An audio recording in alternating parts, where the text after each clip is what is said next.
All right, all right, all right. Now that we are done with the A through Z series, we can now use whatever team I feel like playing with. So we're going to go ahead and use the Packers, and I'm also using the playbooks that I want to use now that the A through Z is done.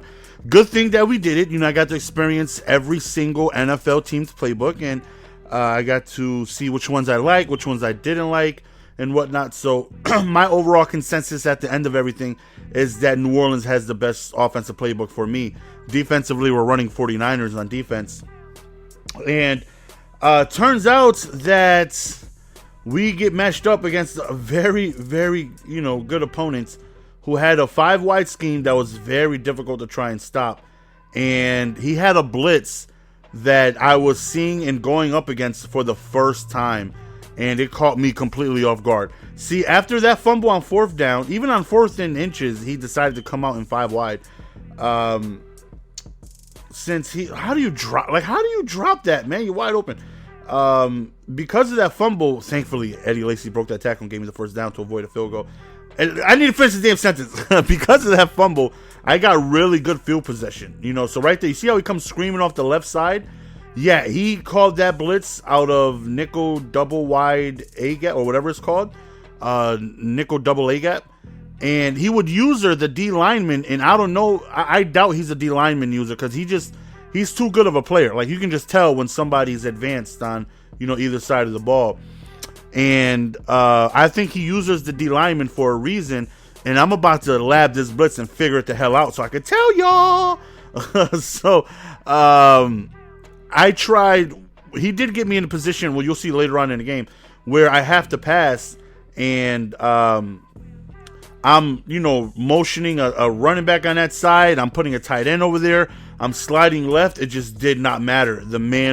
This blitz was coming in screaming. So right here, we hit the flats, and 4th down swag is in full effect throughout, the remainder of this, every single time we play head-to-heads.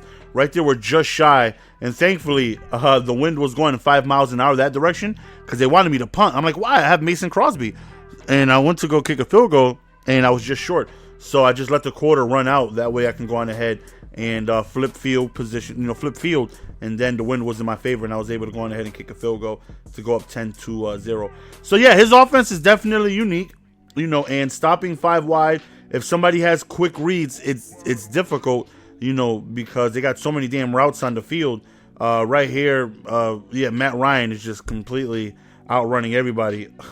One of the few times he goes on ahead and runs, but we're right there to go on ahead and lock that up. So 2nd and 7 right here, back again with his 5 wide, and it's causing me issues. He come out with his motion swing play, but the person that was supposed to motion, he would put on, he would make a bunch of hot routes, and it was tough, man. It was definitely tough. And this player happens to be in the top 200, which I'll show you guys at the end of the game where he stands in the leaderboard. 2nd and 2 right here. Goes over the middle. He throws a dot, and he ends up making it a 1-score game. But he ends up going for 2, and why? I don't know. That's just the type of player he is, I guess. He likes to go for 2. So here we go on offense again.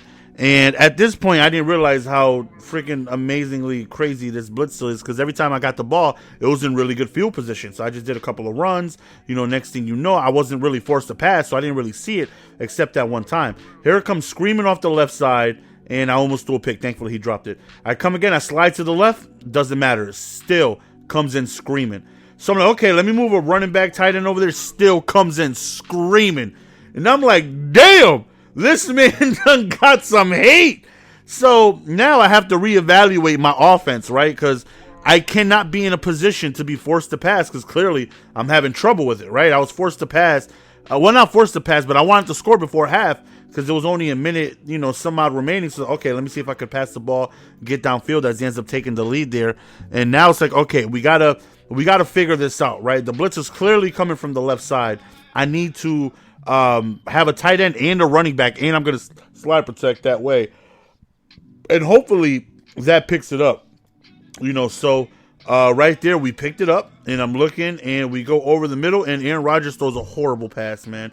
3rd and 8 right here, and we end up hitting the out route, but we didn't keep our feet in bounds. So I guess it's even. He dropped the pick. I was unable to pick up the first down right there, so I guess it evens itself out. So since we're getting ball at halftime, it's like, okay, the run defense cannot be that good on the right side. He's blitzing from the left side. So as, you know, a player who has to, reevaluate his offense, is that, okay, we're going to run away from the blitz. Now you're going to see me predominantly just run to the right side. He's blitzing from the left. The right side has to have clear running room.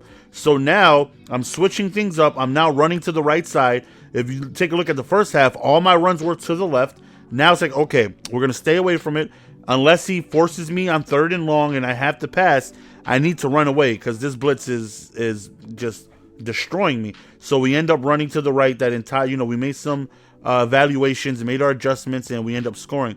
So back again on defense we go. And I'm a little nervous about stopping him on offense because, his offense is really good. And he's got that smoke screen right there for a quick bailout. If nothing is open, he'll just chuck it to the smoke screen. And that right there was, frustrating as well. 3rd and 7 right here. We got the smoke screen cover, but then he has the post. Thankfully, it was overthrown because that was open. He should have hit that.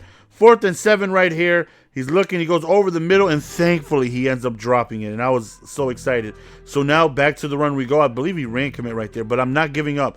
You're not going to force me to pass into this blitz that is destroying me unless I have to. Look at that. Even on 3rd and 1, I'm still running. I need to get him out of this defense. And slowly but surely, he starts to get out of it. Now he's going to 4-3 wide 9 instead of nickel double A gap out of that blitz because he has to. I'm destroying him on the run. He's going to continuously allow me to just keep running on him if he doesn't get out of it. So here we go in the 4th quarter. Back to the run we go. And as you can see, we are just completely lighting him up. And he's refusing to get out of the defense.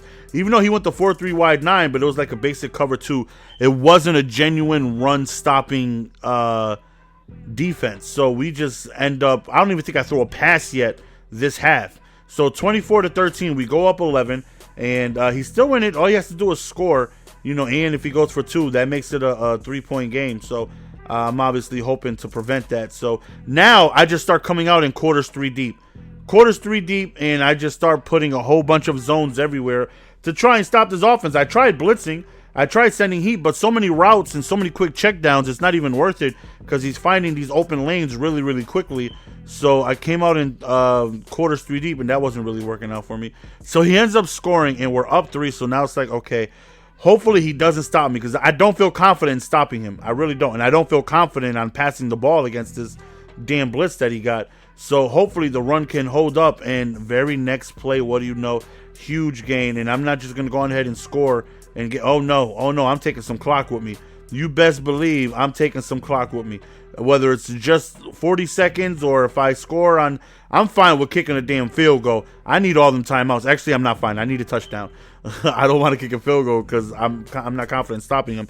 But best case scenario right here, we end up scoring the touchdown, and we end up taking away a huge chunk of time. So now he only has 1 minute and 15 seconds remaining to try and make something happen. And this is the wonders of GS and what I do best, clock management, baby. So 2nd and 10 right here. He ends up having pretty much everything locked down again. I'm in 3 deep. I got, zones and flats and hook zones and purples, and I'm manning some guys up, and I have zones everywhere. Right there, I thought he was going to feel a little comfortable with the cover 3. So like, all right, let's try and send a blitz here, see if we catch him off guard, and we end up doing that. As you guys can see, try to send me a friendly quit. Like, you're not my friend, I don't know you. And he ends up conceding. We take a look at his record. He had a very good record, and his ranking after the loss is 195. So that means he was obviously a higher ranking than that. And he probably went a bunch back because I'm only like 11. I'm like 14,000 or something like that because I haven't played that many games. So we end up winning against a blitz that we seen for the first time, and it was destroying us. But we made our adjustments. We literally ran away from it. He refused to get out of it. And you can see he's 114, and well, he was 114 and 57, and his rank is now 195. So that's the end of the video, fellas. Tough game, but we end up coming away with the victory. See you guys next video. Peace. Give it to me, baby.